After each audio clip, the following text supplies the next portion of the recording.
This extract is from the time I was at Weymouth in my later teen years, living in the summer holidays with my father. At that time, my father was not without a certain celebrity in the town of Weymouth. He was, after all, the manager of the town's new sports stadium, and only comparatively recently had been the manager of the England Speedway team. So, the old rascal had a bit of influence and knew a lot of people.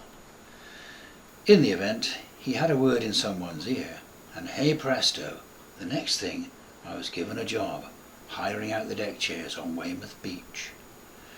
Now such jobs were highly coveted, and were the preserve of retired ex-council employees, professional footballers needing work during the summer months, and students working in their vacations. The families of such students usually had enough local clout and influence to pull some strings in favour of their offsprings. E.g., Dad had been Lord Mayor, Mum was a councillor, or Uncle Bill was chairman of the local Chamber of Commerce, that sort of malarkey.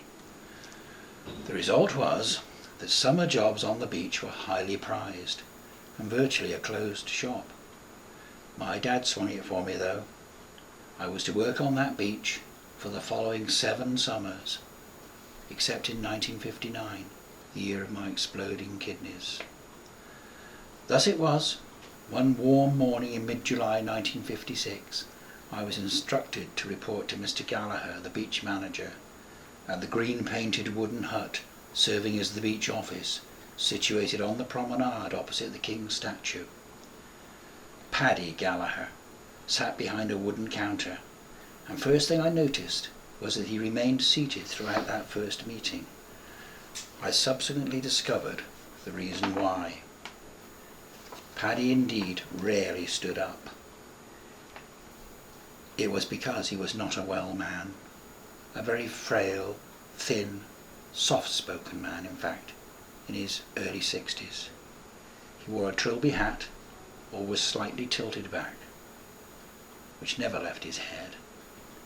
His distinctly Irish accent had been smoothed out somewhat by the previous 40 years he had lived in England. Sporting a neatly trimmed, thin moustache of the matinee idol type, so popular in those days, Paddy had a half-smoked cigarette between his nicotine-stained fingers, from which drooped a quarter-inch of unflicked ash. Most distinctive of all, and perhaps not so surprising, is that he appeared breathless, and at every dozen intakes of breath he would interrupt his own speech with a pause, and the clear search for a deep sucking of air into his lungs. At that time, I wouldn't have known any names for medical conditions, but it is fairly obvious to me now that Paddy was suffering from emphysema or a heart condition, probably both. Paddy turned out to be a lovely man, with a wry sense of humour and a great deal of warmth. I liked him instantly. "Hello, Davy! Ask your dad if he's a few tips for me, if I take myself up to the dog races at the stadium on Saturday." "I will, Mr. Gallagher, I will," I replied as jokily as I could, being a bit nervous and not knowing what to expect at that stage. "No, don't bother with the Mr. Gallagher, Davy. Just call me Paddy. No, the best thing for you to learn the job is to spend the day with young Rod here. He'll teach you all there is to know." At this point, he indicated a tall bloke standing at one end of the counter who was clearly about to set off for a day's work. Rod turned out to be Rod Finnemore, a second-year student at the London School of Economics. Rob was a local boy and from amongst the elite little student band who had cornered the beach jobs each summer when down from university. Rod rapidly put me in the picture. The deck chairs on the beach were hired out from 9 different stacks, placed at regular intervals and stretching from one extreme end of the beach to the other. Starting at number 1 stack at the western end, where the Pavilion Theatre now stands, although when I started in 1956 the Pavilion Theatre had yet to be built, through to the other extreme end on the Pebbles, where number 9 stack was situated near Greenhill Gardens. The largest and the busiest stacks were number 4, 5 and 6. They were in the middle of the beach, and at points where the most people flooded down from the promenade. This was the area between the King statue and the Jubilee clock. On a hot summer day in the summer, you could hardly put a pin between the thousands of people sitting cheek by jowl on the beach and engaging in that most British of summer pursuits, manufacturing some fun, from sand and salt water, mugs and jugs of tea, donkey rides and swing boats, chips and burgers, Punch and Judy, candy floss, toffee apples, airbeds, kites, seashells, seaweed, funny hats and windmills, naughty this and saucy that. Indeed, the whole tacky bag of tricks. It wasn't long before one put on the knowing persona of the "I've seen it all before" deck chairman.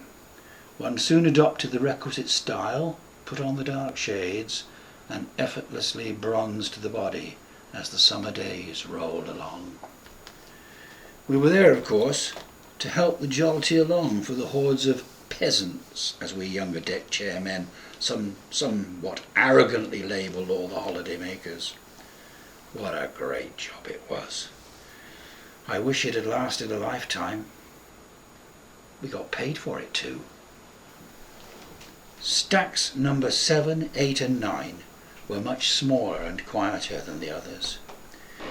It was at these stacks that our more elderly colleagues were to be found. Men like Sandy Carr, who was in his 70s and had served all through the First World War. Sandy had come through it all completely unscathed, apart from "lost the top of me little finger, look, caught it on a piece of barbed wire and it went septic on me. Otherwise I came out without a scratch." An immensely modest man was Sandy, never really seeming to realise the enormity of his achievement, indeed, or of his luck.